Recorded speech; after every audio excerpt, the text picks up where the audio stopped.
चलिए दोस्तों, आज एक बहुत बढ़िया गाने के बारे में बात करने वाले हैं, जो कि एक फिल्म का गाना है। ये फिल्म है काजल राघवानी जी का। गाने का बोल है, आज एगो बाप उजड़ गई। तो आज हम इसी गाने के बारे में आप लोगों से बात करने वाले हैं इस वीडियो में। तब वीडियो को लास्ट तक देखते रहें। और जो लोग भोजपुरी बुढ़ हंगामा चैनल को अभी तक सब्सक्राइब नहीं किए हैं, वो लोग सब्सक्राइब कर लीजिए। चलिए वीडियो को शुरू करते हैं। आज हम जिस गाने के बारे में आप लोगों से बात कर रहे हैं, फाइनली यह गाना रिलीज हो चुका है। वो आगे बात करेंगे किस चैनल से रिलीज हुआ, पहले गाने के बारे में बात कर लेते हैं। गाना बहुत बढ़िया है, जो कि गाना दिल को छू लेता है। और गाने का बोल है, आज एगो बाप उजड़ गई, जो कि बहुत काफ़ी अच्छा गाना है। इस गाने को गाया है प्रियंका सिंह जी हैं, गीत है अरविंद तिवारी जी का, और म्यूजिक है ओम झा जी का। और फिल्म का नाम है दुल्हन और दहेज। इस फिल्म में काम किया है काजल राघवानी जी हैं, जो कि काजल राघवानी जी का इस गाने में विदाई हो जाता है तो उनके पिताजी जो होते हैं धन दौलत उनके दहेज में दे देते हैं।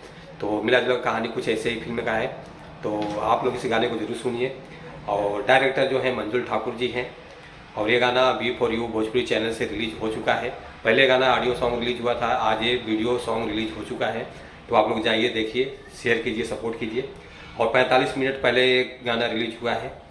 तो व्यूज़ आया है 2500, लाइक आया है 2800, और कमेंट आया है 2। तो आप लोग सपोर्ट कीजिए, बहुत प्यारा सॉन्ग